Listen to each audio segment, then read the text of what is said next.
Good afternoon.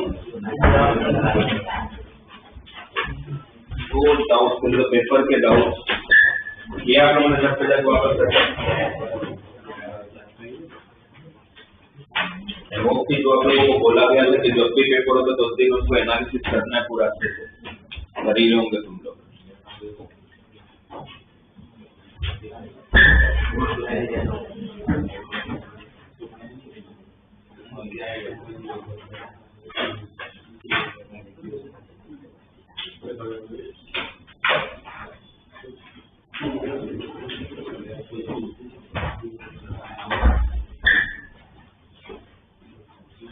बताओ ना doubt.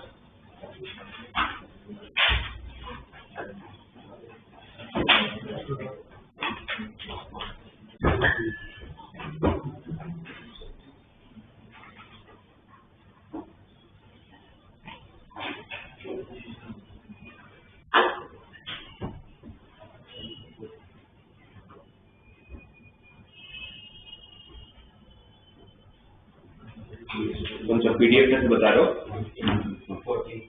14 missing value वाला।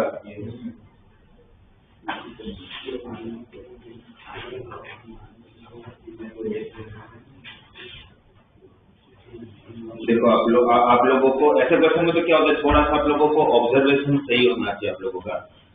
आप देख लो राउंड पूरा सर्कल, पहले 1 2 से चालू करो, है ना। 1 और 2 का डिफरेंस कितना? 1। बाजू में 12 8 है, 12 8 का डिफरेंस कितना? 7 4 का डिफरेंस कितना? ये तो समझ आ रहा है कि भाई वहां पर जो बेस होगा वो 5 और 3 का डिफरेंस होगा, है ना।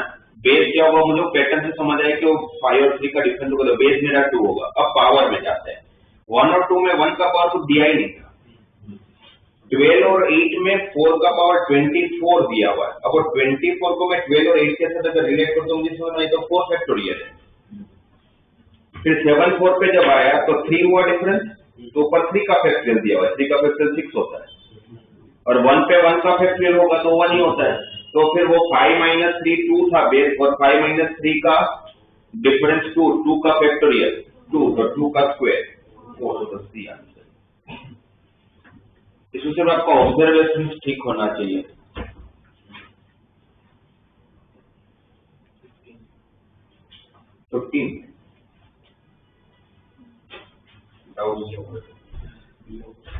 डाउट होना नहीं चाहिए वैसे। 15 sigma of r equal to 0 to 20।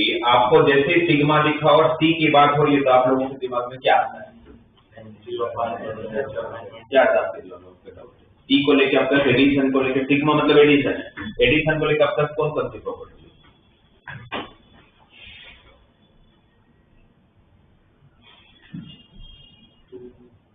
अब ऐसे सोच रहे जैसे 200 300 प्रॉपर्टी नहीं है भाई, वो सी देख ले।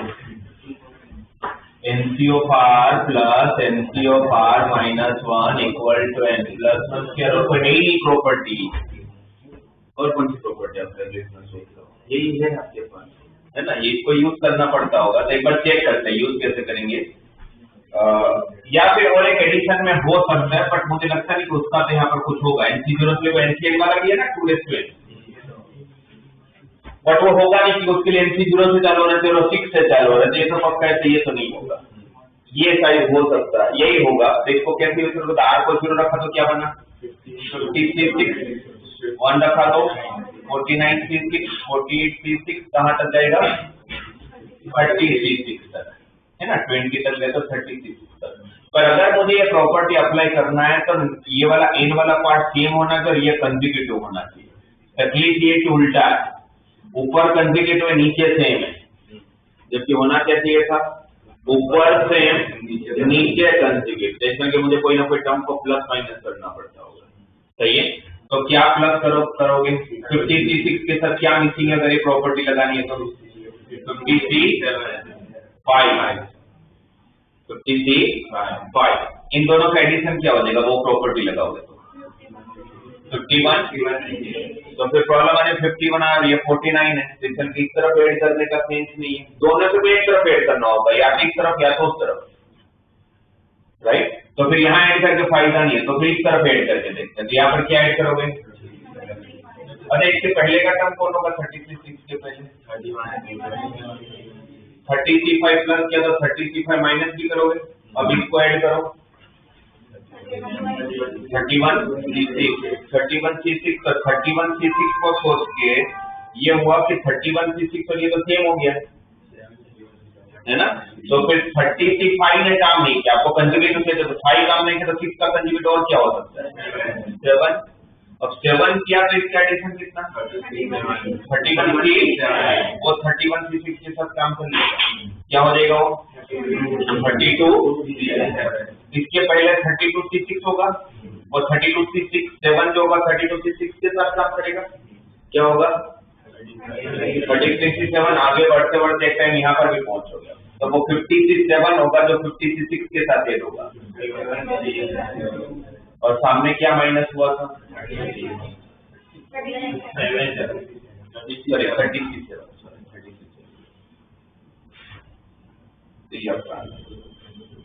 देखिए प्रॉपर्टी, बस उसको चेक करना अपने को।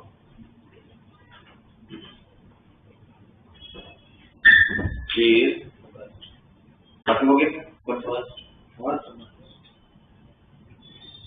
2021:3762 is divided by 17। क्या बोला है क्वेश्चन का? पर्टिकुलर मेथड है वही लगाना है। 2021 की जगह पर आपको 17 या 17 का मल्टीपल आना चाहिए। 2021 के ऊपर 17 से डिवाइड करके देखो कितना रिमाइंडर आ रहा है, उसका आइडिया लग जाएगा कि मुझे वहां पर किस तरह से ब्रेक करना है। मेथड जब हमें बताया कि 2021 की जगह पर 17 का कोई नंबर है, 17 का मल्टीपल आना है, तो 17 खुद का आइडिया नहीं, इतना बड़ा नंबर तो कोई ना कोई मल्टीपल आता होता है। 2021 के आजू बाजू में 17 का कौन सा मल्टीपल आएगा? 17 into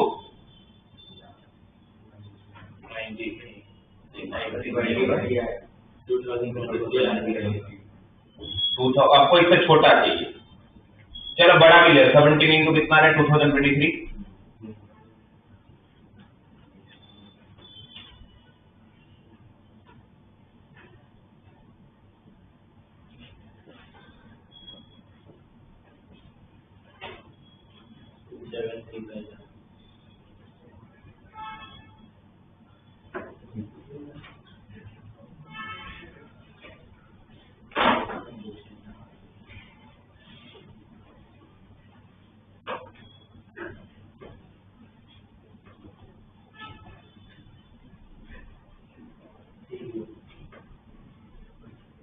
seventeen into 119 minus 2, 17 into 119 हो रहा है 2023। आपको 2021 के आजू बाजू में चले जाने का, तो वो है 2023 है 17 इंटू 119 माइनस 2 और उसका पावर कितना है? 3762। इसको जब आप लोग 17 से डिवाइड करो तो हर टर्म में 17 होगा एक्सेप्ट लास्ट टर्म प्लस होगा या माइनस होगा? प्लस होगा भाई, प्लस माइनस कर लो, बट पावर इवन है ना। इसको जब आप 17 से डिवाइड करो तो आपका रिमाइंडर कितना होगा? 2 raised to power 3762। तो लास्ट वाला टर्म बचा होगा ना 2 का पावर 3762, ये आपका रिमाइंडर। ऑब्वियसली इतना बड़ा रिमाइंडर तो होगा नहीं, रिमाइंडर 17 से बड़ा थोड़ी होगा।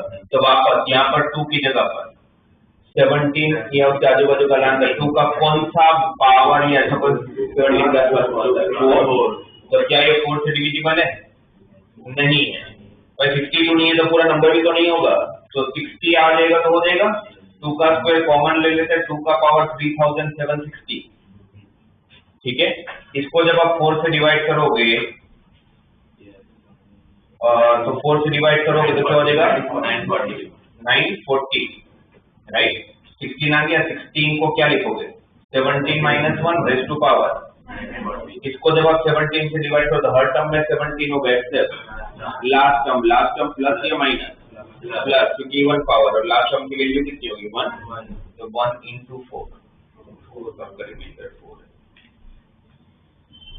आपको जिससे डिवाइड करना है वो टर्म चाहिए आपको।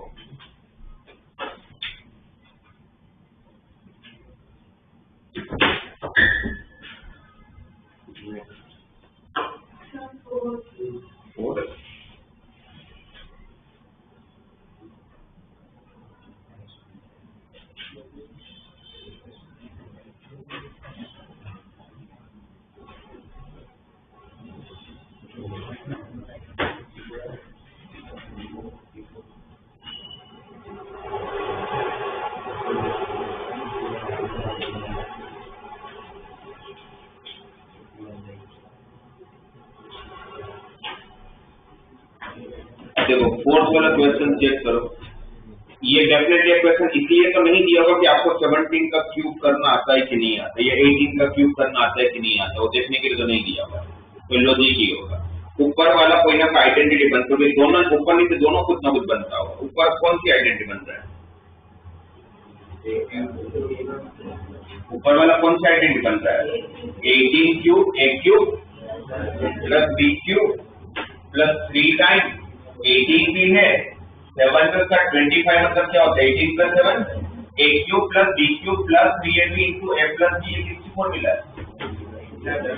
ए प्लस बी का ऊपर 25 का क्यूब दिया है, ऊपर क्या दिया है? 25 का क्यूब। अगर आइडेंटिटी आप लोगों को आती है तो समझ में आ रहा है कि ऊपर 25 का क्यूब है। अब नीचे देखते हैं, नीचे हमने बोला 3 का पावर 6 से चालू हुआ, फिर 6 टाइम्स 243, तो ऊपर पहला टर्म 3 का पावर 6 है, तो हर टर्म में 3 का कोई ना कोई पावर होगा। 243 मतलब 3 का पावर 5 हुआ है ना। अगर पूरे सीरीज को देखो तो ऐसा हो दिख रहा है मुझे, 3 प्लस 6 इंटू 243 3 इंटू 2 उसके बाद मुझे दिखा 15 टाइम 3 इंटू 2 का स्क्वायर, फिर दिखा 20 इंटू 3 क्यूब इंटू 2 क्यूब, फिर दिखा 15 इंटू 3 का स्क्वायर इंटू 2 फिर दिखा 6 टाइम 3 इंटू 2 फिर दिखा 2 देखो तो 3 का पावर डिक्रीज होता जा रहा है और 2 का पावर इंक्रीज। तो इसका कि ये 3 प्लस 2 का कोई का पावर की बात होती है। फर्स्ट का टर्म डिक्रीज होता है, सेकंड का पावर फर्स्ट का डिक्रीज होता है, सेकंड का इंक्रीज होता है। एक्सपेंशन ऐसे ही होता है। ये जो साथ में होगा ये कोएफिशिएंट का काम करता होगा, राइट। 6 फिर आया 15 फिर आया 20, तो 6 मतलब 51 होता है।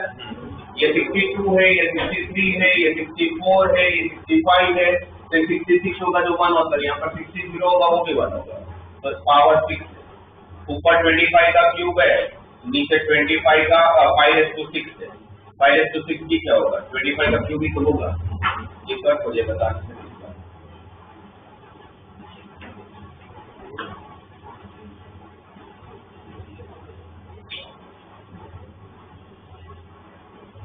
की बात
देखो ना, इसमें आप लोगों को फिफ्थ में ये पूरा टर्म दे दिया, मतलब पूरा एक्सपेंशन इतना बड़ा और सामने पर उसका आंसर दे रखा है कि इसका पूरे का एक्सपेंशन करोगे तो आपका हाईएस्ट पावर कहां तक जाता होगा? x का पावर 465। x पावर कहां तक जाता होगा? मतलब x का पावर 465 तक ही क्यों गया होगा? तो उनको दिया हुआ थोड़ा सा हम सोचे कि x का पावर 465 तक ही क्यों गया, कोई बता पाए? मिनिमम पावर x का पावर 0 से चालू हुआ, फिर x का पावर 1, x का पावर 2, इसके एक्सपेंशन में x का पावर 465 तक है। इसका मतलब क्या? इसके एक्सपेंशन का हाईएस्ट पावर ये होगा, इसके एक्सपेंशन का लोएस्ट पावर x का पावर 0 ऑब्वियसली सारे 1 मल्टीप्लाई होंगे तो आप लोगों का फर्स्ट तो कांस्टेंट ही आता होगा। तो हाईएस्ट पावर कितना होगा इसको कैसे पता चलेगा? इसका हाईएस्ट पूरे एक्सपेंशन का हाईएस्ट पावर यहाँ तो वैसे लिख ही है कि x का पावर 465 होगा, बट कैसे उन्होंने लिख दिया नहीं पता, लिखा होगा तो कैसे पता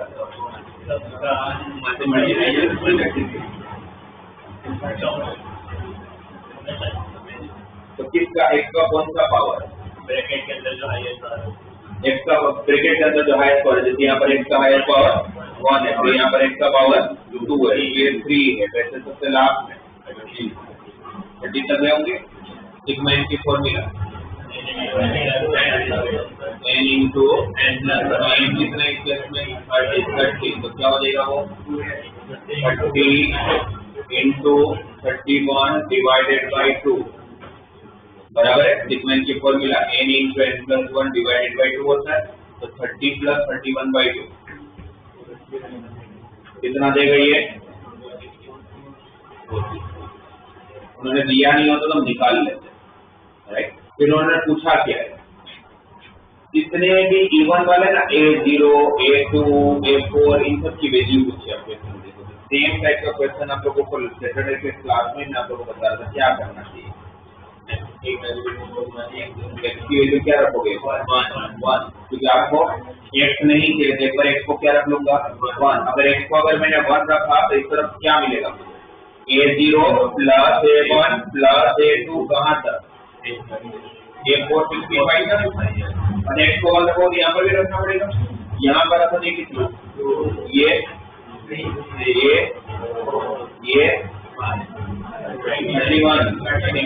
4 के पास है होगा, पर ये कितना? 2 से मल्टीप्लाई होकर कहाँ तक मल्टीप्लाई किया भाई? 2 इंटू 3 इंटू 4 31 प्लस मल्टीप्लाई 2 से लेकर 31 के मल्टीप्लाई को क्या लिखोगे? इतना थोड़ी टाइम है कि 2 से लेकर 31 का मल्टीप्लाई लिखो, क्या लिखूंगा? 31।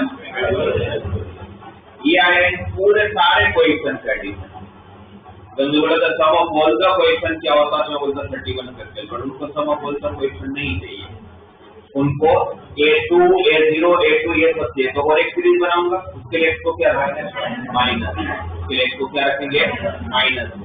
x को -1 रखूंगा तो क्या होगा यहाँ पर? A0 minus A1 plus A2 minus A3 और ये माइनस A465। और x को माइनस होता तो यहाँ पर भी रखा होगा। जैसे ही माइनस होने पर पहला टर्म क्या हो गया? जीरो भी होना है, इनटू में क्या फर्क पड़ता है? Zero into something. आप इन दोनों का क्या करने वाले हैं? एडिशन। तो एडिशन करोगे इस तरफ 2 टाइम, सॉरी फैक्टोरियल इस तरफ 2 टाइम A0, A2, A4 आपको तो चाहिए वो बचेगा। इसकी वैल्यू फाइंड करना है आपको, तो 2 को कहाँ ले जाओ? डिवाइड में answer is 31 factorial divide by 2। ऐसे क्वेश्चन में 1 और -1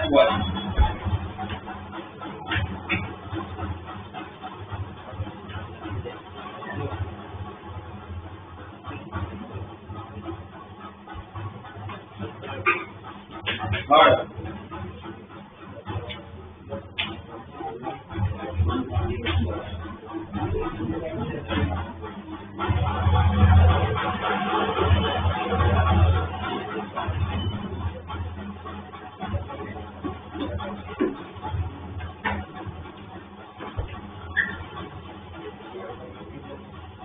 थर्ड वाला क्वेश्चन जिनका नहीं है, देखो थर्ड वाले क्वेश्चन में आप लोगों को पूरी एक सीरीज दिया हुआ है f of y is equal to 1 minus y minus 1 plus y minus 1 का स्क्वायर माइनस y minus 1 का क्यूब, और ये कहाँ खत्म हो रहा है? y minus 1 का पावर 70। सही है। और क्वेश्चन में क्या हो जाए? y स्क्वायर का क्वेश्चन चाहिए। मेरी चीजें हर टर्म में चेक करो, इसमें y स्क्वायर आएगा? नहीं, 1 ही है, इसमें कहाँ y स्क्वायर आएगा? क्या इसमें y स्क्वायर आएगा? नहीं आएगा। y का पावर 1 से जाए, इसमें y स्क्वायर आएगा? यस। इसमें y स्क्वायर का क्वेश्चन कितना होगा? 1। और y माइनस 1 का स्क्वायर में y स्क्वायर का क्वेश्चन कितना होगा? 1, राइट। y माइनस 1 के क्यूब में अब इंडिविजुअली आप हर टर्म को कैसे चेक कर सकते हैं? जनरल टर्म यूज कर लेता हूँ ना। y का स्क्वायर मतलब चलो दिख ही रहा है कि 1 होगा, 1 को 2 से 0 लिख सकता हूँ, लिख सकते हैं। y माइनस 1 के क्यूब में y स्क्वायर का क्वेश्चन, इसका जनरल टर्म क्या होगा? p of r plus 1 is equal to nc of r y raised to power 3 minus r into minus 1 raised to power r। आपको किसका क्वेश्चन चाहिए? y square का, तो 3 माइनस r को किसके इक्वल होना पड़ेगा? 2 के इक्वल होना पड़ेगा। तो r की वैल्यू कितनी होगी? 1 तो आपका क्वेश्चन कितना होगा 3C1 -1 रेज़ टू 1 R1 है यहाँ पर इधर रखोगे -1 रेज़ टू 1 -1 वो माइनस और आगे बढ़ेगा माइनस प्लस तो क्या हो गया आपका क्वेश्चन 3C1 यहाँ पर आया था 2C0 फिर आया 3C1 उसके बाद कौन सा टर्म होगा वैसे y - 1 रेज़ टू 4 होगा पैटर्न के हिसाब से नेक्स्ट कौन होगा और एक देख लेते तो अपने को पूरा सीरीज का पैटर्न समझ आ जाएगा y - 1 रेज़ टू 4 का जनरल टर्म और c of r y raise to power और -4 minus r -1 raise to power 4 minus r की जगह पर क्या चाहिए 2 r कितना 2 - 1 का स्क्वायर 1 तो क्या बचा 4c तो प्लस में था तो प्लस 4c2 पैटर्न समझ आ गया नेक्स्ट कौन होगा 5c3 कहाँ तक जाओ 17 तक ना तो लास्ट वाला टर्म क्या होगा प्लस 17 350 दोनों का डिफरेंस 2 0 3 1 4 2 5 3 तो लास्ट वाला टर्म क्या होगा 17 3 50 यहाँ तक समझ आ गया क्वेश्चन हमें दे दिया किसका y स्क्वायर है ना पैटर्न एक फॉलो कर रहा है तो पैटर्न का मतलब समझ आ गया कि भाई ऐसा होगा अब यहाँ पर ओपन के इतना बड़ा आंसर दिया नहीं है हमें तो यहाँ पर वापस कोई प्रॉपर्टी लगती होगी कौन सी प्रॉपर्टी आप बता कैसे करोगे आगे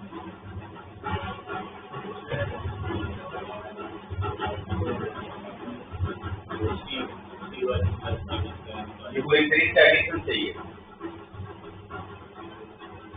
प्लस में ही आइडेंटिटी है भाई ये लगाना है कैसे लगाओगे 2C इसको 2C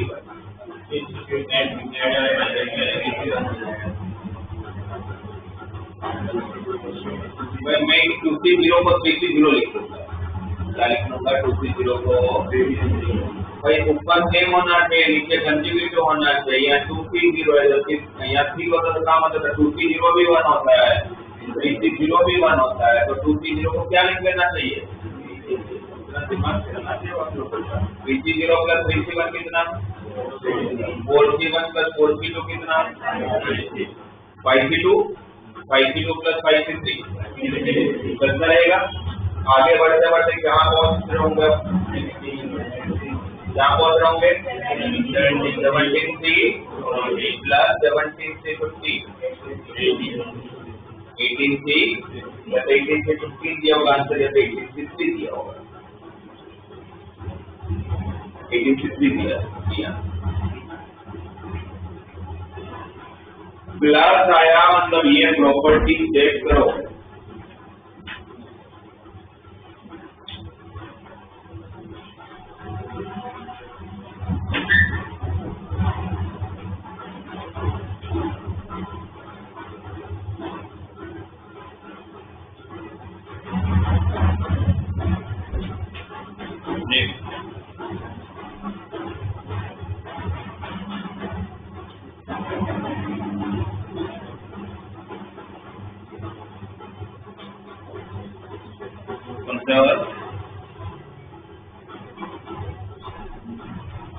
ओके तो बाकी सारे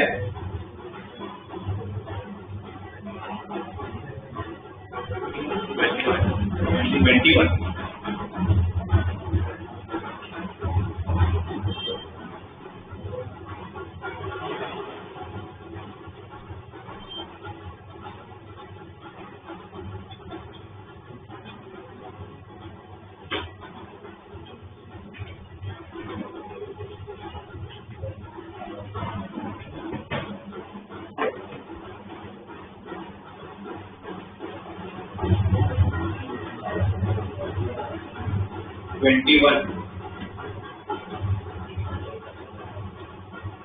प्रॉपर्टीज में वही 3-4 टाइप के इक्वेशन फ्रेम हो सकते हैं जैसे आप लोगों को एक सीरीज दिया हुआ है पहले पूरी सीरीज को ऑब्जर्व करके अब ये देखो कि कैसा सीरीज है ध्यान से देखोगे पूरी सीरीज हो सकता है कि यहाँ पर अगर 1 है तो यहाँ पर 2 है यहाँ पर 0 है तो नीचे 1 लिखने पता चलेगा तो 0 है तो 1 है 1 है तो 2 है तो उससे पहले का टर्म कौन होगा NC2/3, यहाँ पर n -1 है तो उससे ज्यादा है, यहाँ पर n है तो यहाँ पर n+1 है। पूरी सीरीज को अगर मुझे सिग्मा के फॉर्म में लिखना तो क्या हो गया ये 1/r+1 into NC of r, where r starts from 0 कहाँ तक जा रहा है n तक। क्या करते थे क्वेश्चन को हटा देते और तो कुछ कर ही नहीं सकते है ना। वो स्टैंडर्ड मेथड है भाई क्वेश्चन को हटाना है। r+1 का कैंसिल तो नहीं करवा सकते, तो क्या करेंगे। सेम क्वेश्चन आप सैटरडे हुआ है ये NC of r है, आपको हेल्प कौन करने वाला है। क्या होती है फॉर्मूला NC of r की n factorial divided bye r factorial into. अब ये r+1 को कट तो नहीं करवा सकते, बट साथ में जोड़ तो सकते हो। क्या हो जाएगा ये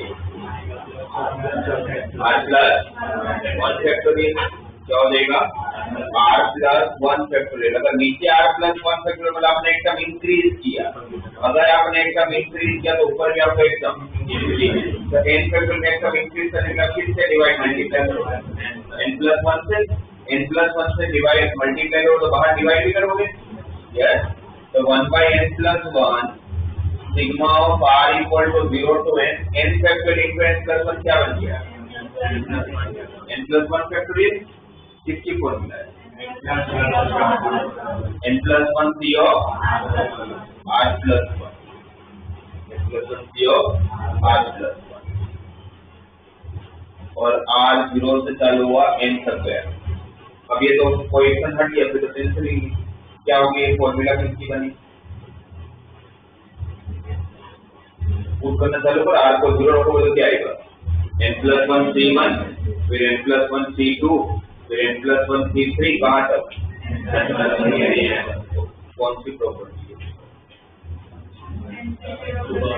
NC0 से लेके NCn का एडिशन क्या होगा, n का एडिशन क्या होगा 2n+1, बट एक टर्म मिसिंग है कौन सा n+1 c0 वाला। n+1 c0 माइनस कर लिया वो तो 1 आ गया होगा डिवाइडेड बाय। ये पूरी सीरीज का आंसर ये है और उन्होंने आंसर पहले से दिया हुआ है, क्या दिया हुआ है 1023 डिवाइडेड बाय 10। इसके साथ अगर आप कंपेयर कर दो तो 2 का कौन सा पावर 1023 के आसपास होता था 2×10।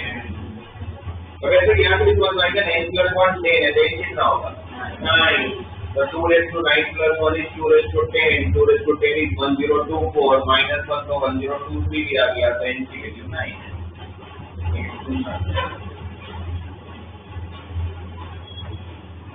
तो जब भी ऐसा क्वेश्चन आता है क्वेश्चन को हटाना पड़ेगा, उसके बिना क्वेश्चन नहीं बनेगा।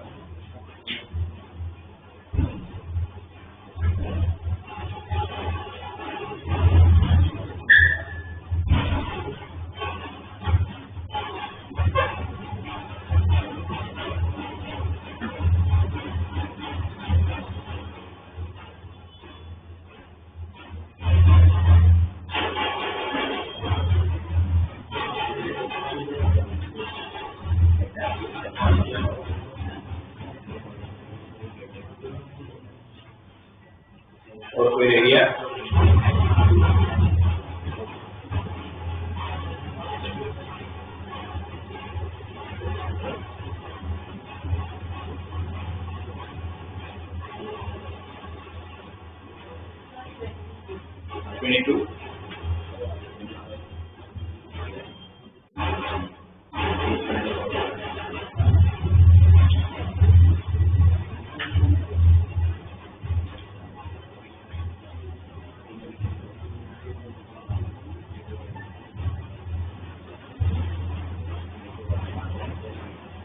आपको कांस्टेंट टर्म की वैल्यू की बात चल रही है ना, तो कांस्टेंट टर्म के लिए आप क्या करोगे, कांस्टेंट टर्म का मतलब क्या होगा इंडिपेंडेंट ऑफ एक्स।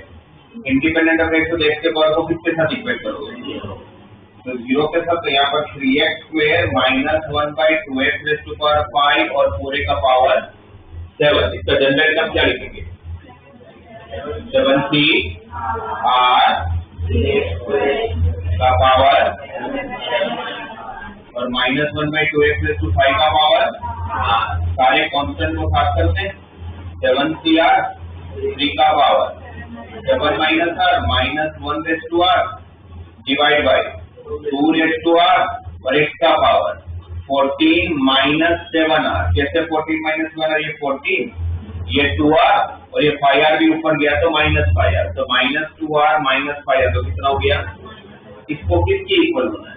0। तो 14 -7r इक्वल टू 0, तो r इक्वल टू 2, r को 2 रखा तो 7c2 इंटू 3 का पावर 5 -1 का स्क्वायर इज 1, नीचे 2 का स्क्वायर इज 4, 7c2 की value 7 into 6 divide by 2 into 1, तो 21 है, 21 इंटू 3/5 243 डिवाइडेड बाई 4। अभी ये डेफिनेटली 4 से डिविजिबल तो है नहीं क्योंकि ऊपर ओड आ रहा है, तो कुछ तो आंसर आता होगा, मुझे नहीं पता, कैलकुलेट कर लेना उतना।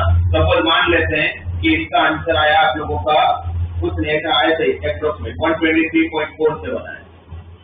तो आपको उसका क्या ढूंढना है? ग्रेटेस्ट इंटीजर मतलब उसका इंटीजर पार्ट ढूंढना है। अगर 123.47 होगा तो आपका आंसर कितना हो जाएगा? 23। मैंने क्वेश्चन बोला है तो उसका इंटीग्रल पार्ट ढूंढ के दो। इंडिपेंडेंट वेक्स वाले क्वेश्चन आपने किए हैं, तो इंटीजर टाइप का क्वेश्चन था, पॉइंट मार्क्स का आंसर ले नहीं सकते थे, इसलिए उन्होंने लास्ट नंबर जब इसका इंटीग्रल पार्ट ढूंढ के दिया।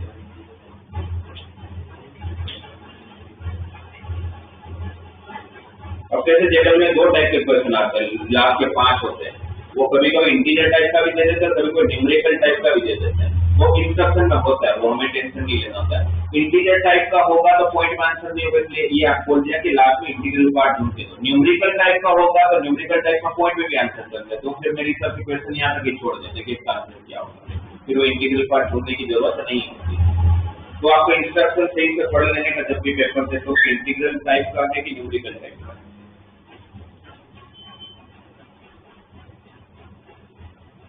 और इंटीजर टाइप के क्वेश्चंस में माइनस में भी आंसर आते हैं, अच्छा जरूरी नहीं कि पॉजिटिव में आंसर आएगा।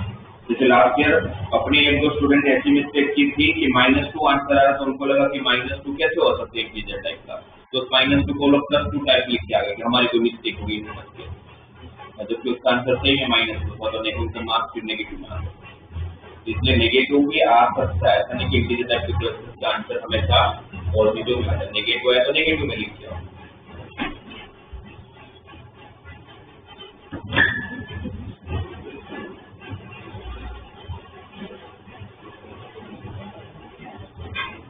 हो गए बाकी सारे?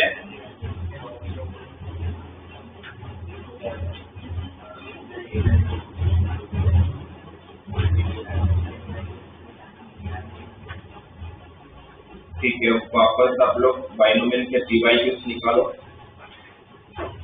थोड़े क्वेश्चन और आज के दिन प्रैक्टिस कर लेते हैं। जो आप लोगों ने किया होगा पहले, उसमें कोई डाउट हो तो हम लोग 25 तक ऑलरेडी डिस्कस कर चुके थे, फिर ज्यादा ही कर लिया था, तो 34 तक कर लिया था।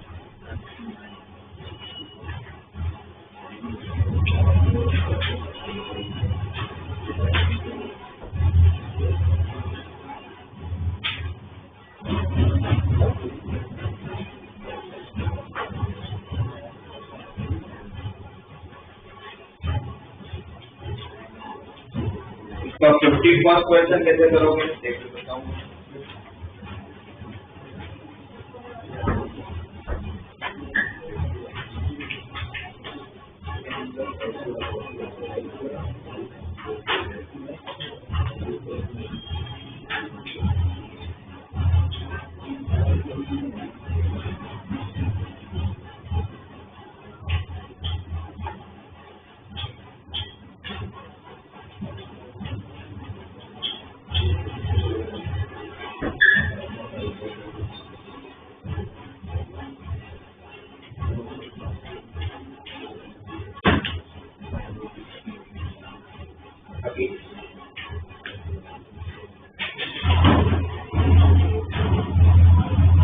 जैसे मेरे 51 में पहला स्टेप तो सबको समझ आ रहा होगा। पहला तो क्या करेंगे,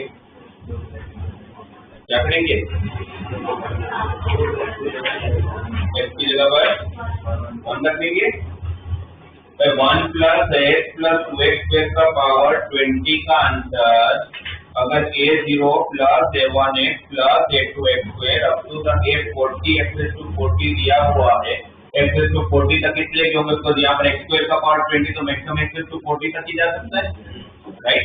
उन्होंने पूछा कि find the value of a1 plus a3 up to the a37। जैसे आपने देखा मैं क्वेश्चन को लेके कुछ बात किया जा रहा है, it mean we don't need value of x और x की जगह पर सिर्फ एक ही ऐसा नंबर होगा, पावर कोई भी हो कोई फर्क नहीं पड़ता। 1 जब अब की बात है कि x की जगह पर क्या रख लेना है 1, अगर x को अगर हमने 1 रखा तो यहाँ पर क्या होगा 4:20, इसकी वैल्यू आई a0 plus a1 plus a2 up to the a40। पर आपको सारे नहीं चाहिए, a1 चाहिए फिर a3 चाहिए, तो कौन नहीं चाहिए a0 a2 ये सब नहीं चाहिए, तो कैसे करोगे x के पर -1 रखेंगे, -1 होगा तो 1 -1 कैंसिल, -1 का स्क्वायर 1, तो क्या बचेगा यहाँ पर 2:20 और यहाँ पर क्या रह जाएगा a0 -a1 plus a2 minus a3 up to the plus a40। इसके पहले का टर्म कौन होगा यहाँ पर 39 होगा तो नीचे -39। आपको जिस तरह से टर्म से आपको इन दोनों सीरीज को क्या करना चाहिए प्लस या माइनस, तभी a0 a2 ये सब कैंसिल होगा क्या a2 प्लस। अगर इसको सब्ट्रैक्ट करूंगा तो 4:20 minus 2:20 a0 a0 cancel, a1 बचा होगा 2 बार, a3 बचा होगा 2 बार, है ना, तो ट्वाइस हो क्या क्या रहा होगा a1 plus a3 plus a5 कहां तक a39 तक, ठीक है। ये 2 जाएगा डिवाइड में, 2 गया डिवाइड में तो 4:20 minus 2:20 divided by 2 equal to a1 plus a3 plus a5 up to the a37 plus a39। ये तो 1 और -1 से हमारा आंसर आ गया, बस इन्होंने एक चीज और एक्स्ट्रा दे दी, उनको a37 तक ही जाना है, इसका कि मुझे a39 की वैल्यू ढूंढ के माइनस करना पड़ेगा। a39 मतलब कौन, a39 मतलब कौन, किसका कोएफिशिएंट x⁵39 का, तो a39 मतलब कौन x⁵, सीरीज की फिर समझ आ रहा है ना कि इसका सेकंड लास्ट टर्म क्या होने वाला है आप लोगों का a39 इंटू x⁵39। तो आपको a39 चाहिए, तो मुझे किसका कोएफिशिएंट फाइंड करना है x⁵39 का, तो आपको इस एक्सपांशन में x⁵39 का कोएफिशिएंट चाहिए। आपको यहाँ पर क्या चाहिए x⁵39 का कोएफिशिएंट चाहिए। x⁵39 का कोएफिशिएंट कैसे पता करोगे, मल्टीनोमियल थ्योरम का यूज करना पड़ेगा, फिर तो 3 टर्म है ना, किसको यूज करोगे, इसका जनरल टर्म लिखा होगा, इसका general term 1 plus x plus 2x square का पावर 20 का जनरल टर्म क्या करते थे n फैक्टोरियल, तो 20 factorial divided bye n1 factorial into n2 factorial into 1 का पावर n1 x का पावर 2x स्क्वायर का पावर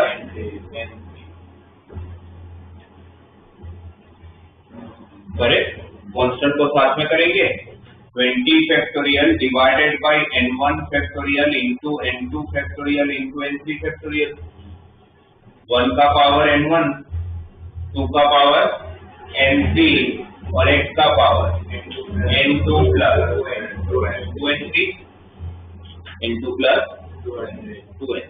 वो n2 प्लस 2n3 क्या चाहिए 39, तो n2 प्लस 2n3 हमें चाहिए 39, और हमें ये भी पता है कि n1 plus n2 plus n3 मिलके कितना होता है 20, तीनों का एडिशन पावर का 50 इक्वल टोटल के बराबर।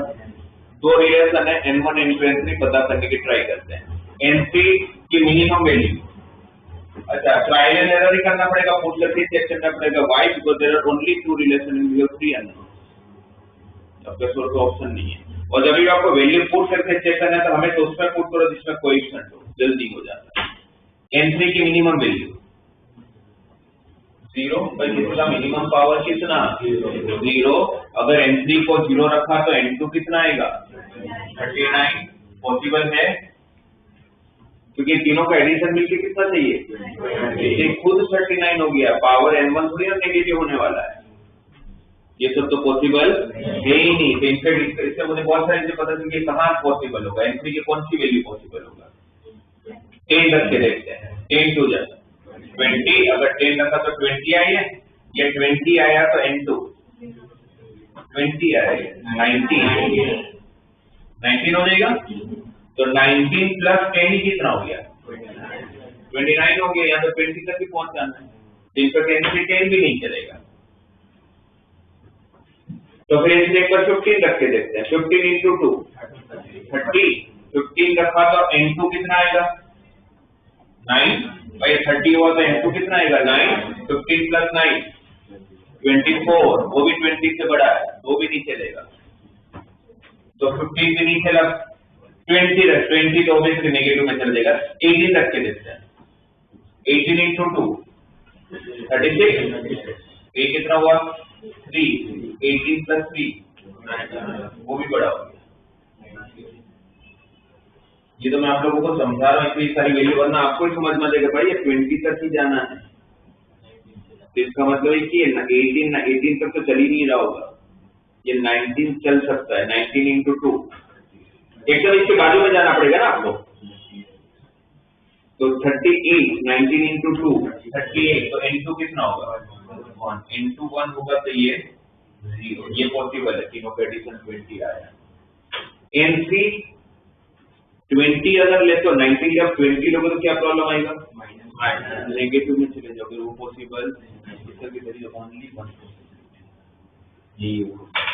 इसमें रख लेते हैं, क्या होगा 20 factorial divided bye 0 factorial into 1 factorial into 19 factorial into 1 का पावर 0, 1 का पावर 0 और 2 का पावर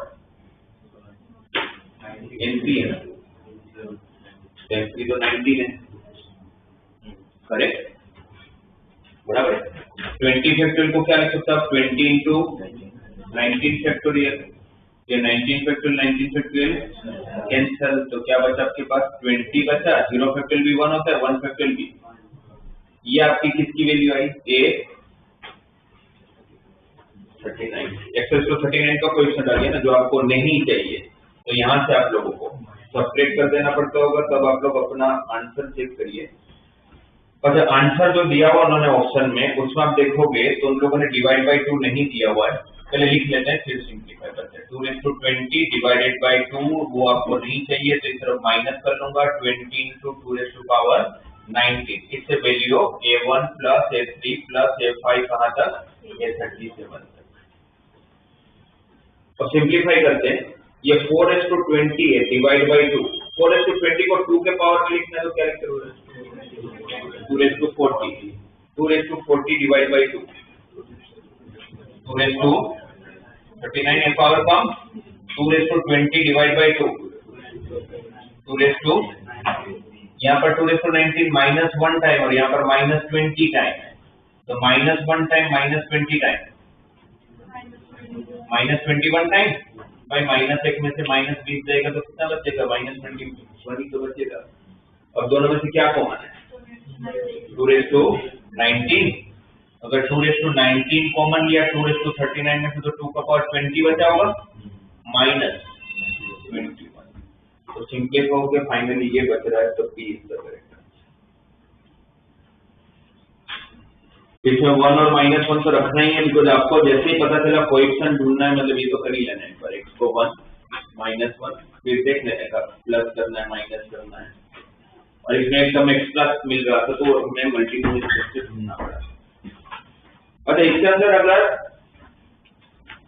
ये सेम क्वेश्चन अगर आपको बोलते हैं a0 ढूंढ के दो, तो आप कैसे ढूंढते हैं, सिर्फ a0 चाहिए और कुछ नहीं, x को 0 रख लेता हूँ। अगर ये 0 चाहिए तो मतलब इसमें से कुछ नहीं चाहिए मुझे, कुछ नहीं चाहिए तो मैं क्या करता x को 0 रख लेता।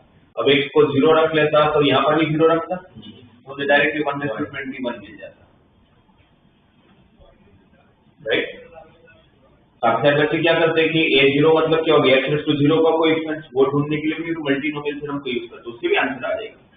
बट कोई कोई केस में जरूरत नहीं हो करने क्योंकि टाइम लगता है उसमें, राइट। a1 ढूंढना होगा तो क्या करते हैं आप, a1 का तो मैं बताता हूँ, क्योंकि a1 के साथ एक देता, ये भी नहीं बोलते x को 0 रख लो तो a1 खुद ही हट जाएगा।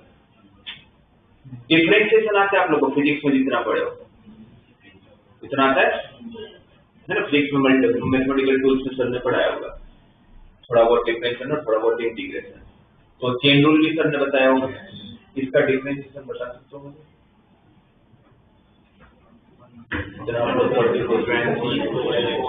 क्या होगा 4x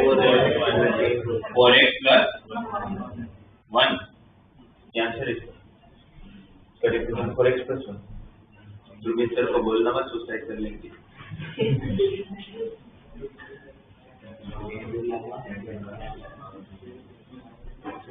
भाई तो ये अच्छा 20 नहीं होता तो भी आपका तो 4x + 1 होता है, 20 हो या ना उससे कोई फर्क नहीं पड़ता आप लोगों को।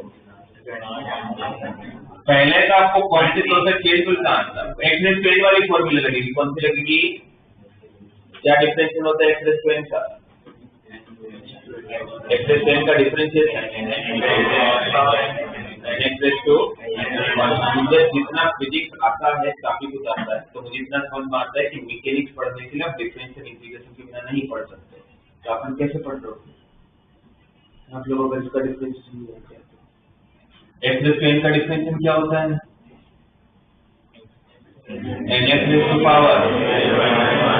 n/(n-1)। तो पहले तो वो फॉर्मूला लगेगा, तो इसका अलजेब्रिक फंक्शन, तो पहले ये लगेगा तो इसका डिफरेंशिएशन क्या होगा, 20 टाइम 1 + x + 2x² का पावर 19। बट ये फॉर्मूला सिर्फ तभी लगती है जब यहाँ पर x होता है, मतलब सिंगल वेरिएबल होता है। ऐसा क्यों, वो सब तो मैथमेटिक्स ऑफ डिटेल में पढ़ोगे, पर जितना सर ने बताया उतना मैं बता देता हूँ, मुझे पता है कितना बताया होगा सर ने। यहाँ पर x² की फॉर्मूला लगी होगी, पर इस तरह कि आप यहाँ पर एक था नहीं तो आपने उसको एक कंसीडर कर लिया है, उसको आपने जिसको आप एक अज्यूम करते हो ना उसका डिफरेंशिएशन मल्टीप्लाई करना होता है, दिस इज कॉल्ड चेन, उसको क्या बोलते हैं। तो इसको आपने x माना है तो इसका डिफरेंशिएशन आप मल्टीप्लाई में करोगे, तो इसका डिफरेंशिएट करोगे तो 1 का 0, x का 1, 2x² का 4x, ये आंसर होगा, ठीक। इतना नहीं होगा, समझ आया? बताओ फिर अगर ऐसा लिखा होता x² + x का पावर 50, इसका डिफरेंशिएट करना होता तो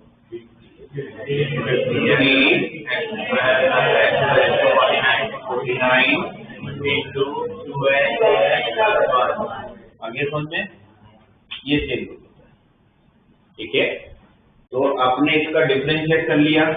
अच्छा क्यों डिफरेंशिएट करो आपको समझ आएगा, अभी इधर डिफरेंशिएट किया तो सामने भी करना पड़ेगा, कांस्टेंट का डिफरेंशिएशन 0, तो ऐसे ही 0 हो गया।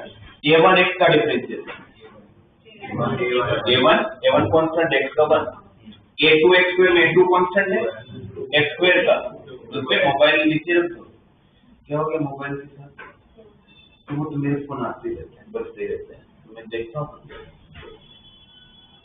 साइलेंट करके रखा तो पता ही नहीं चला है। a2 x², a2 × x² का 2x, उसके बाद कौन होगा a3 x3, तो उसका क्या लिखोगे a3 सबसे लास्ट में a40 कांस्टेंट x⁴ का 40x⁴39,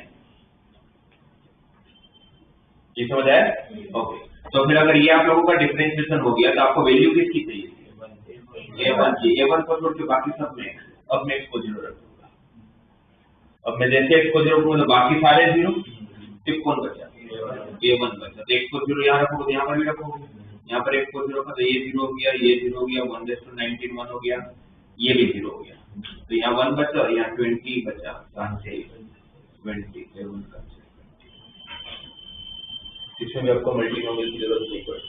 इनिशियल एक दो टर्म तो कैसे कि आप थोड़ा कंसेप्ट लगा के मल्टीनोमियल के बिना भी काम करते हैं। बीच में से A10 पूछे तो फिर मल्टीनोमियल करना पड़ेगा, फिर उसके लिए फिर 10 बार थोड़ी डिफरेंशिएट करके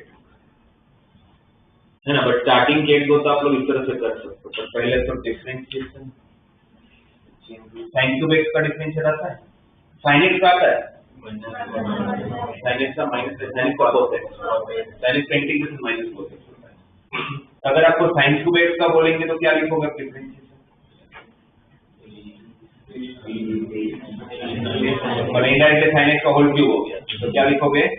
3 sin x का square plus sin square x into cos x, क्योंकि आपने sin x को x माना है तो उसका डिफरेंशिएशन क्लियर है। एक तरह से आप इसमें डिफरेंशिएशन की हेल्प लेके भी काम जल्दी कर सकते हो। ओके 58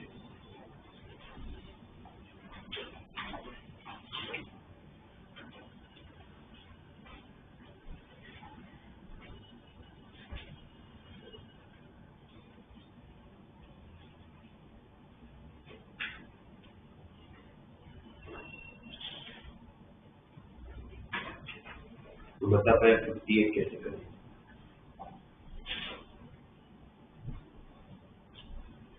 जनरल टर्म लिख के मल्टीप्लाई, जनरल टर्म जिसके x के पावर को मतलब दोनों का जनरल टर्म लिख के, बट जो दूसरा वाला टर्म है उसका 3 टर्म है तो उसका जनरल टर्म में मल्टीनोमियल लगाना पड़ेगा तो बहुत लेंथी होगा और वो भी पावर बहुत बड़े बड़े दिए हैं 101 100।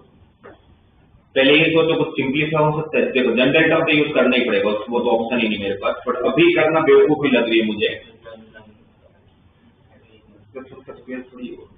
इसमें 2x आता है ना, और दोनों ब्रैकेट को देख के कुछ नहीं समझ आ रहा। वेरी गुड, 1 माइनस x का पावर बाहर ले लो, दोनों का पावर में 1 का डिफरेंस है तो थोड़ा सा क्लिक होना चाहिए आप लोगों के दिमाग। आप देखोगे तो दोनों के पावर में 1 का डिफरेंस है और 1 माइनस एक्स और 1 प्लस एक्स स्क्वायर हमने देखा है 1 माइनस एक्स क्यूब की फॉर्मूला, ए क्यूब माइनस बी क्यूब की फॉर्मूला, राइट। तो हम क्या करेंगे उसमें 1 माइनस एक्स का पावर जो 101 है उसको 1 minus x into 1 minus x का पावर 100 लिख सकते हैं और इंटू में कौन है 1 प्लस एक्स स्क्वायर का पावर भी 100। इसको छोड़ दो पर बाकी दोनों का तो पावर सेम है तो साथ में भी लिख सकते हो, लिख सकते हैं ना। पावर 100 किसकी फॉर्मूला हो गई है 1 minus x cube, 1 cube minus x cube, a cube minus b cube की फॉर्मूला यही होती है a minus b into x square plus a cube plus b square, right. तो 1 क्यूब इज 1, तो 1 माइनस एक्स क्यूब का power 100 into, अब इसमें general term लगा लेते हैं। इसका जनरल टर्म लगाओगे तो क्या लिखोगे 100 CR, 1 का पावर लिख नहीं रहा हूं कोई मतलब नहीं है, माइनस एक्स क्यूब का पावर r, तो 100 CR into minus 1 raise to r into x raise to CR। अब देखते हैं किसका क्वेश्चन हमने को बोला है x रेज़ टू 256 का। ये जनरल टर्म 1 के साथ भी मल्टीप्लाई होगा, ये जनरल टर्म x के साथ भी मल्टीप्लाई होगा। 1 के साथ जब मल्टीप्लाई होगा तो x का पावर कितना चाहिए होगा 256, तो 3r इक्वल टू 256, क्या 256 3 से डिवाइड होगा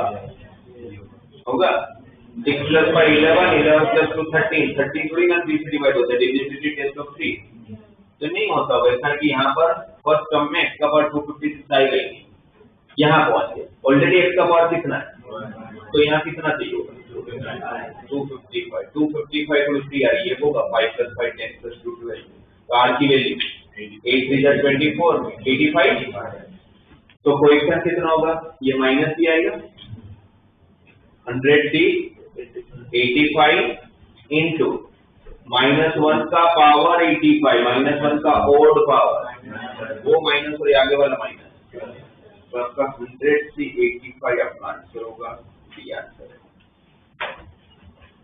तो जनरल टर्म तो लगाना ही है बट इफ पॉसिबल तो पहले सिंप्लीफाई करो, जैसे उसके ऊपर वाला 57 क्वेश्चन है लास्ट टू लास्ट क्लास में करवाया, इसमें भी इंडिपेंडेंट ऑफ एक्स ढूंढना है तो जनरल टर्म लगाना है, और इतने बड़े टर्म में जनरल टर्म तो नहीं लगा पाएंगे। तो याद है इस वक्त हमने सिंप्लीफाई करके लाए थे, कैसे करोगे वापस ऊपर याद करो। ऊपर x+1 को क्या लिखेंगे, क्या लिखा था, x⁻⁴ का क्यूब प्लस 1 का, और वहां पर a³ + b³ की 4 भी लगे, तो नीचे वाला पूरा टर्म कर दिया था, है ना। और बाजू में x-1 को लिख लिया था √x-1 और √x+1, और नीचे से भी √x कॉमन लेके फिर वो भी कर दिया था। तो आप लोगों को मेथड तो पता है, जनरल टर्म लगा के पावर की इक्वेट कर लेना होता है, बट जनरल टर्म कब लगाना है, डायरेक्टली लगा लो या पहले सिंप्लीफाई करो, क्वेश्चन टू क्वेश्चन आपको चेक कर लेने का।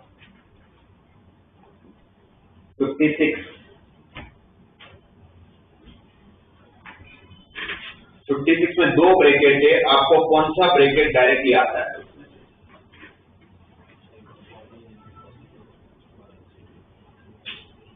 कौन सा आता है दोनों ब्रैकेट, सेकंड वाला क्या होगा, सेकंड वाले का आंसर सिर्फ ओड वाले टर्म चाहिए,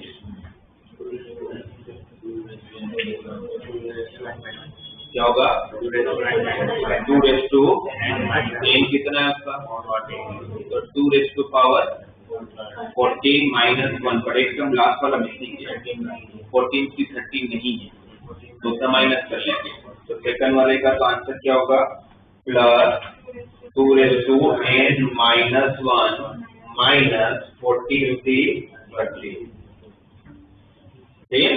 तो ये तो हमें आता था, फर्स्ट वाला ब्रैकेट नहीं आता है, और फर्स्ट वाला ब्रैकेट नहीं आने का रीजन सिर्फ एक ही है, कोई तो मैंने क्या बोला था क्वेश्चन में, इसको जनरल टर्म में लिख लो, पहले सिग्मा के टर्म में लिखना होगा तो क्या लिखोगे,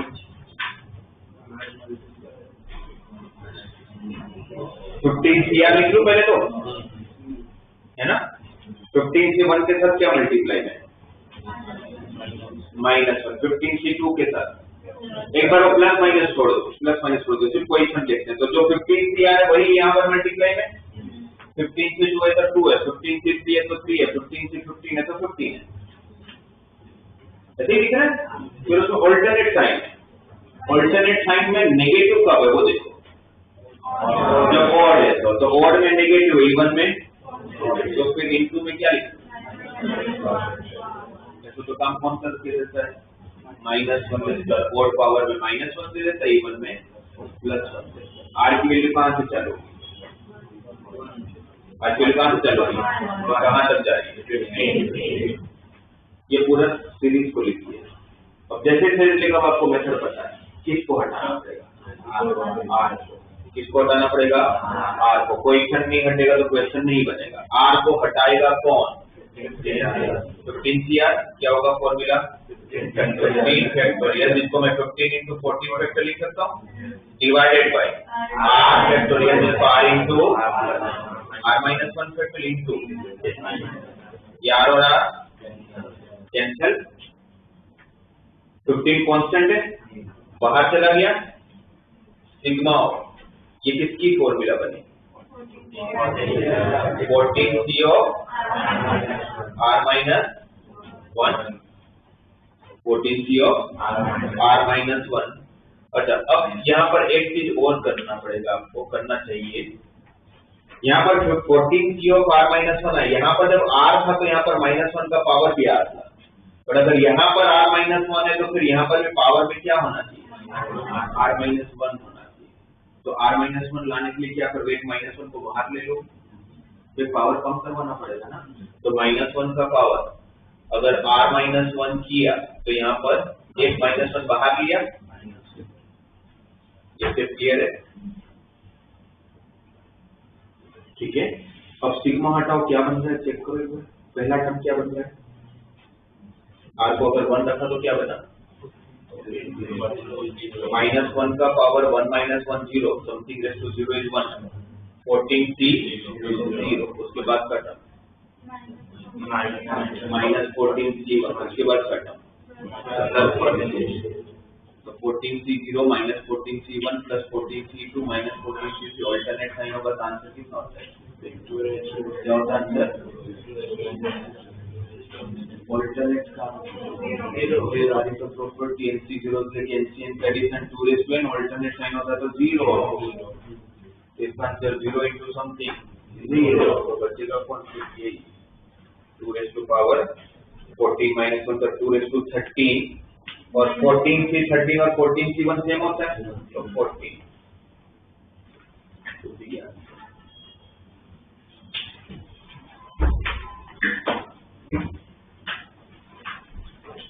53 का आंसर 2 C के टर्म मल्टीप्लाई में आए क्या है मेथड? एक बार 1 plus x raise to power भाई सबको ध्यान है ना ये तो 2 सिग्मा के टर्म मल्टीप्लाई में आ गए तो पक्की बात है कि 2 एक्सपांशन यूज होने वाले हैं। कौन कौन सा? पहला एक्सपांशन हमेशा फिक्स होता है 1 प्लस है, दूसरा एक्सपांशन कौन सा होता है? x प्लस 1 या तो कैसे पता करते हैं? सारे प्लस हो तो x प्लस 1 ऑल्टरनेट हो तो सारे प्लस है ऑल्टरनेट है। सिग्मा है तो क्या होगा? प्लस तो दूसरा इसका पावर कहाँ से पता चलता है? यहाँ से 6 और दोनों सेम भी हो सकते हैं, दोनों अलग भी हो सकते हैं। पूरा मिलके कितना हो गया? 1 प्लस x का पावर। इसके एक्सपांशन हम किसी का तो कोएफिशिएंट ढूंढ रहे हैं, इसके एक्सपांशन में किसी का तो कोएफिशिएंट ढूंढ रहे हैं। किसका कोएफिशिएंट ढूंढ रहे हो? कहाँ से पता चलता है? नीचे का एडिशन कितना हो रहा है? कांस्टेंट ही आ गया तो टेंशन ही नहीं। इसके एक्सपांशन आप क्या ढूंढ रहे हो? Coefficient of x raise to 6 क्या होगा? x रेज़ टू 6 का कोएफिशिएंट 12c जनरल टर्म क्या होगा? 12cr into x raise to r तो x रेज़ टू 6 चाहिए तो यहाँ पर तो क्या देगा? 6 आ जाएगा तो आंसर इज 12c। सोल्व कर लेना जो भी। तो फिक्स अप्रोचेस होते हैं ऑलमोस्ट सारे क्वेश्चंस के। ये 6r का स्क्वायर नहीं हो 6r का स्क्वायर ये वाला अब सिग्मा हटाओ 60 into 66 6 माइनस r को 60r 60 हुआ ठीक है ना। इसमें वही हो गया 60 into 60 तो 60 का स्क्वायर वैसे बोलो ना प्लस 61 का स्क्वायर ना होगा। इसके अब ऐसे भी करोगे आप तो इसमें तो सेम हो गया तो वैसे इसके ये भी करोगे तो इसकी फॉर्मूला क्या होती है? 2n तो वही आ सकते हैं। बट ये आप सही बोल लो कि इसमें तो स्क्वायर ही हो रहा है, बट अगर नहीं होगा तब अपने पास अप्रोच भी है कि सपोज तो स्क्वायर नहीं भी हो रहा है तो हमारे पास क्या होता है? ऊपर से पावर और नीचे से कोई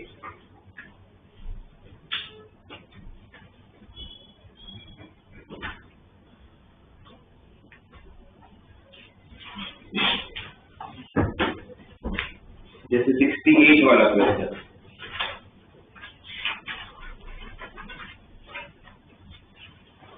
ये डायरेक्टली फोर ऑफ प्रॉपर्टी आ गई।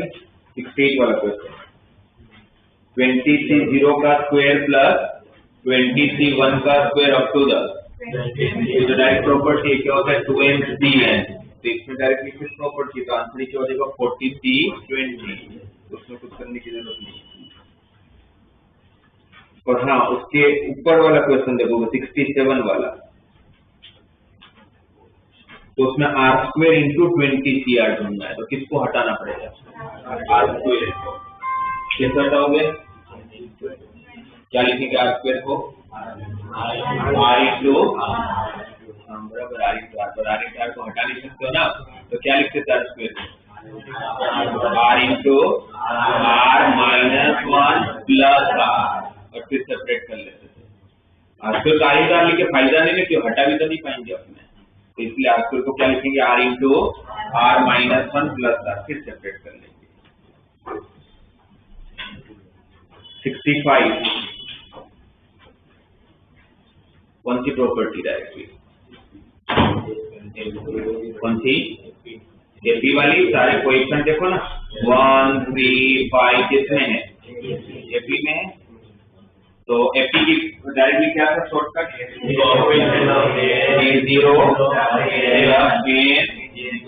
into 2 इसका A0 कितना है?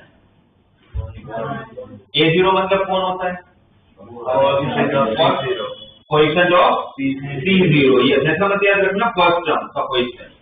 A0 क्या होता है? C0 का कोएफिशिएंट। आपको कंफ्यूज करने के लिए सबसे पहले का मैं C1 से चालू हो रहा हूँ, इसलिए आपको इसमें C0 का टर्म भी है जिसका कोएफिशिएंट कितना है 1। तो A0 1 पता है, लास्ट टर्म क्या होगा इसका, अब वो कैसे पता करें? 1 क्योंकि an चाहिए ना, an मतलब कौन Cn का कोएफिशिएंट। तो आपको इसमें फिर AP आना चाहिए, 10 का कंसेप्ट आपको ध्यान होगा तो आप कर लो। ऐसा हो रहा है, ये सीरीज है, मुझे बता सकते हो इसका लास्ट टर्म NCN का कोएफिशिएंट कौन होगा? वो an बनेगा आपका, और वो NCN का कोएफिशिएंट कौन होगा कैसे पता चलेगा? ये P की सीरीज है 1 3 5 7। तो 1 3 5 7 का कौन सा टर्म ढूंढना है? कौन सा टर्म ढूंढना है? n+1 टर्म ढूंढना है। कौन सा टर्म ढूंढना है? क्योंकि आप 0 से चालू करके n तक जा रहे हो, तो लास्ट टर्म आपका n+1 टर्म होता है ना। इसके एक्सपेंशन में आपको कौन सा टर्म ढूंढना है? मुझे अब याद करो 10 और मुझे बताओ एरिथमेटिक प्रोग्रेशन का nth टर्म कैसे पता कर सकते हैं? क्या करते थे?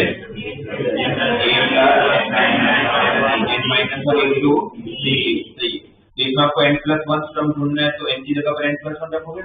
a फर्स्ट टर्म 1, n की जगह पर n+1 -1, डिफरेंस कितना है 2, 1 और 1 तो 1+, इसका कोएफिशिएंट है 1+, तो n आ गया मेरा 1+2n।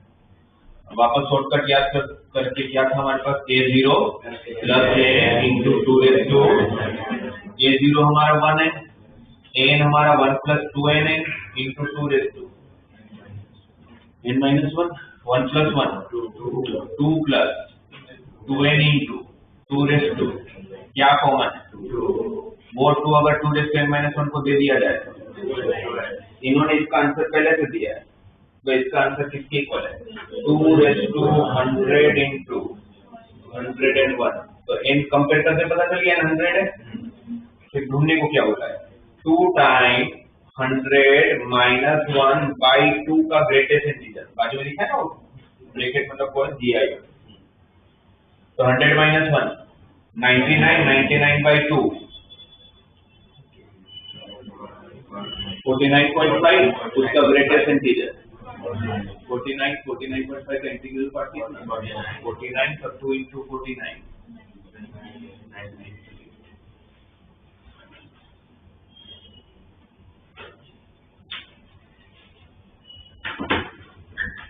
71।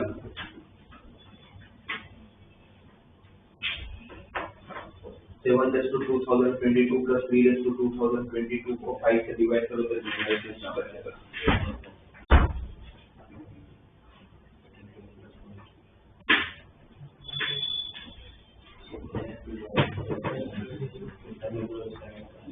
क्या करेंगे? 7 का स्क्वायर करेंगे, मतलब आप 7 का स्क्वायर करने को बोल रहे हो मुझे, वो तो रहने का तो 50 -1 लिख सकते हैं, तो सही बात है। बट इसके अंदर एक चीज आपको ये भी कर लेना चाहिए कि 2 टर्म दिए हुए हैं, दोनों को पहले एक साथ ऑब्जर्व करके देखो,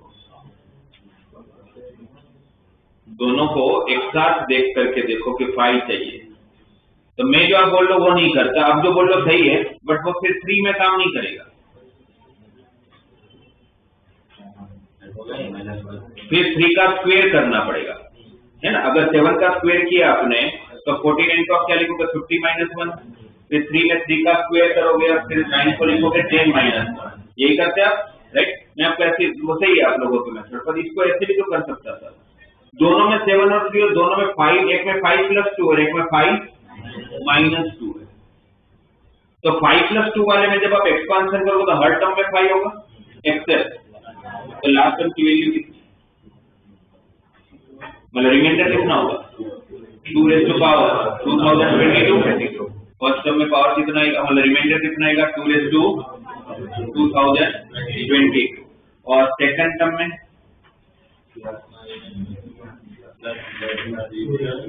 5 - 2 किया था, अल्टरनेट साइन होगा प्लस माइनस में हर टर्म में 5 होगा एक्सेप्ट, तो लास्ट टर्म के लिए प्लस या माइनस प्लस, क्योंकि 1 पावर है तो वहां पर भी रिमाइंडर कितना होगा 2 की पावर।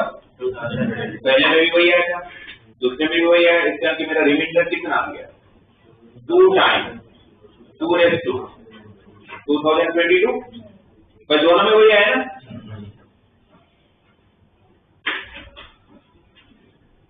Correct right. अब 2 का पावर 2 और आप किससे डिवाइड कर दो 5 से, तो 5 से अगर डिवाइड करो तो 2 का स्क्वायर 4 हो जाएगा, तो 4 raised to power 1011 और 4 को क्या लिख लोगे 5 - 1 raised to power 1011। Her term में 5 होगा एक्सेप्ट लास्ट टर्म की वैल्यू प्लस या माइनस की कोड पावर, लास्ट टर्म की वैल्यू -1 होगा इनटू 2। आपका रिमाइंडर कितना है रिमाइंडर माइनस में, तो क्या करने को बोला जिससे डिवाइड करो ऐड कर लेने का, तो रिमाइंडर कितना, आप जो करोगे उससे भी यही आएगा, वो भी मेथड एकदम गलत नहीं, वो भी कर सकते हैं, पर मुझे लगा कि थोड़ा और एक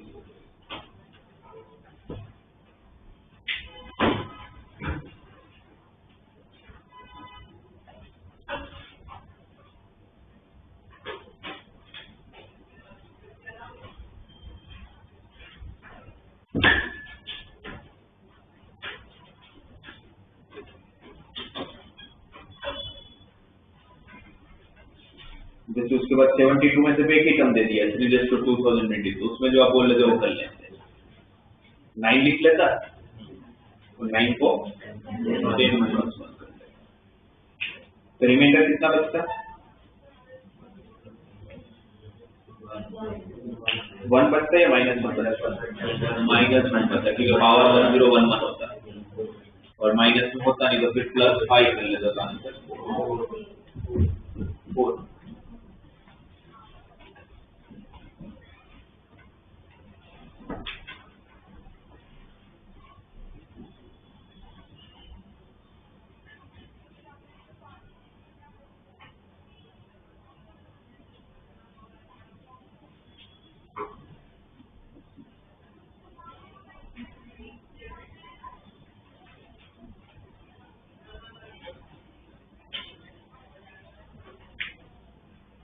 4।75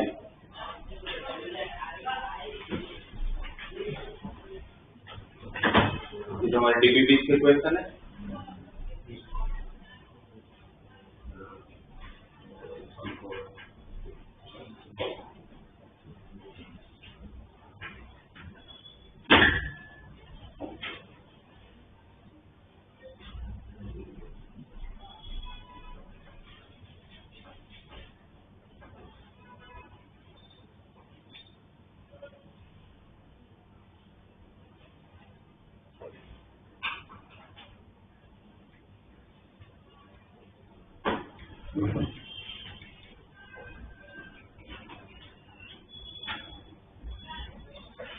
क्या करें,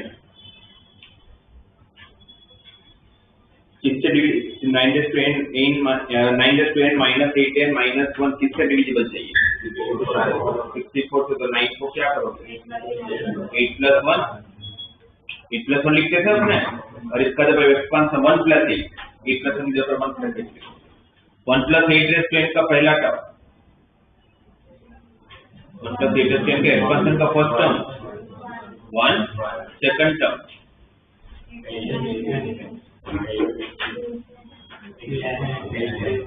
1 + 8 to power n -8n -1। अगर 64 का डिविजिबल है इक्वल टू 64 अल्फा दिया है,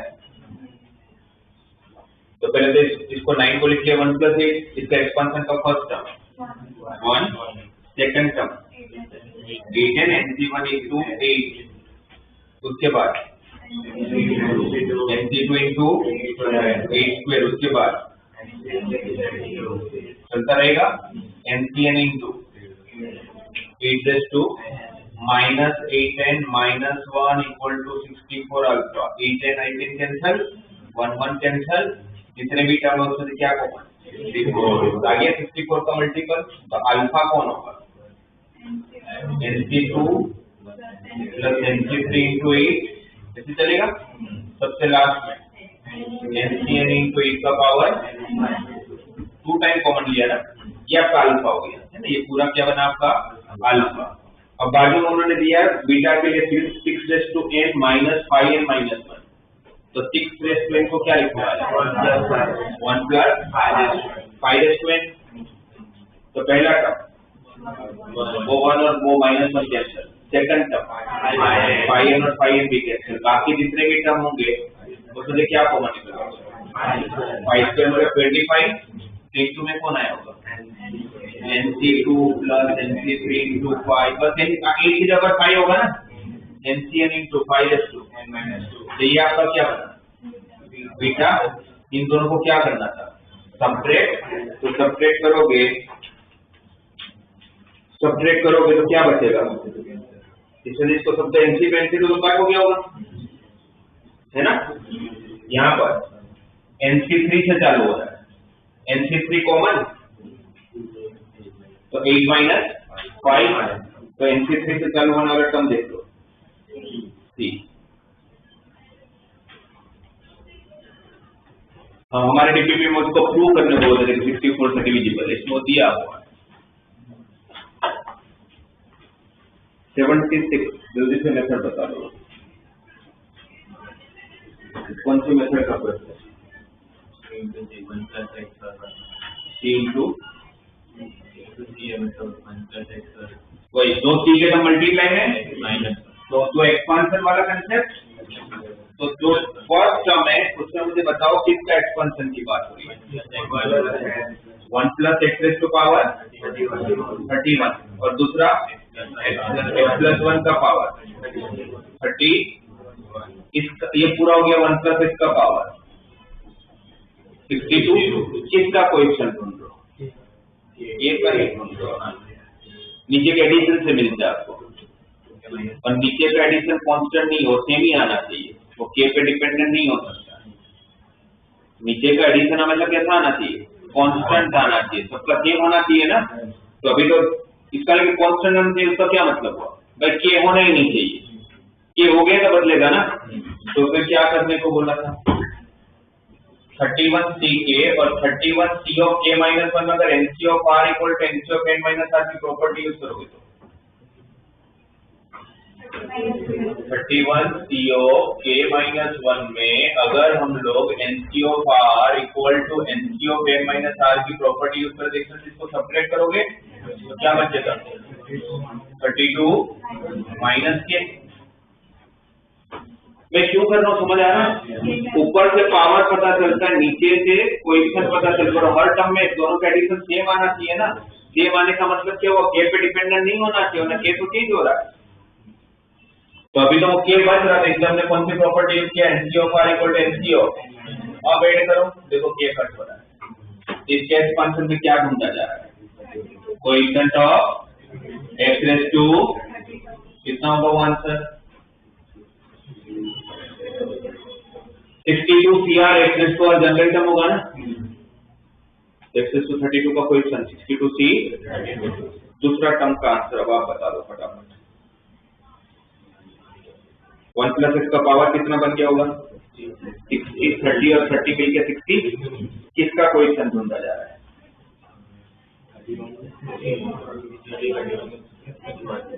x raised to 31, क्योंकि दूसरे वाले में वही वापस प्रॉपर्टी लगाऊंगा आयतन में 1 plus x के पावर 60 में कोएफिशिएंट ऑफ क्या ढूंढ रहे हैं x raised to 31, कितना होगा 63 31, और उनका सब्ट्रैक्शन है, बीच में माइनस है ना, तो 62 से 32 माइनस 60 से 31 का आंसर उन लोगों ने लिखा हुआ है alpha into 60 factorial divided bye 30 factorial into 31 factorial. तो पूछा है 16 अल्फा की वैल्यू क्या होगी, तो अल्फा ढूंढना है, अल्फा ढूंढना है तो क्या करूंगा, यहाँ पर फॉर्मूला लगा लूंगा, एनसीओआर की formula n factorial divided bye r factorial into n minus r factorial, कितना हो जाएगा 30 फैक्टोरियल।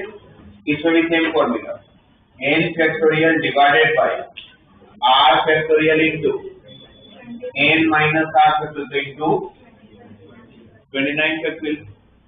ये लाना है तो दोनों में से क्या कॉमन लाना पड़ता होगा, क्या लेना पड़ता होगा, तो 62 फैक्टोरियल को क्या लिखोगे 62 इंटू 61 इंटू और क्या कॉमन थे 31 फैक्टोरियल, ये 32 फैक्टोरियल को क्या लिख दिया जाए 32 इंटू, फिर क्या कॉमन चाहिए था 30 फैक्टोरियल, तो 29 फैक्टोरियल को क्या बनाना है 30 फैक्टोरियल यहाँ तो है ये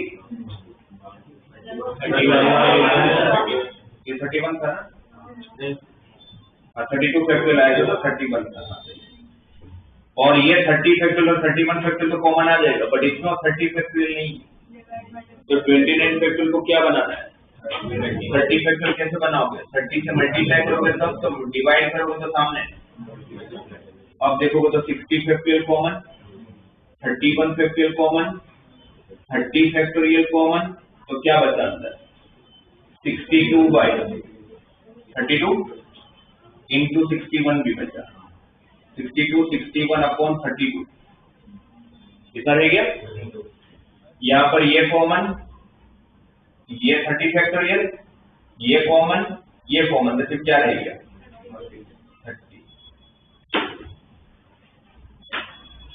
करेक्ट। यहाँ पर ये 216 जा 231 जा, एलसीएम लोगे तो 31 into 61 minus 30 into 16 whole divided by 16 into 60 factorial divided by 31 factorial into जो कॉमन लिया था, तो आपको सामने का आंसर दिया ही हुआ है, ये पूरा तो सेम ही आ गया, ये किसकी वैल्यू अल्फा, ये किसकी वैल्यू हो गई अल्फा, और उस अल्फा को आपको किससे मल्टीप्लाई करना है 16, तो 16 से जब आप इसको मल्टीप्लाई करोगे 16 इसकी जो वैल्यू आएगी वो आपका, तो कंसेप्ट कौन सा, दो सी के टर्म्स मल्टीप्लाई करना।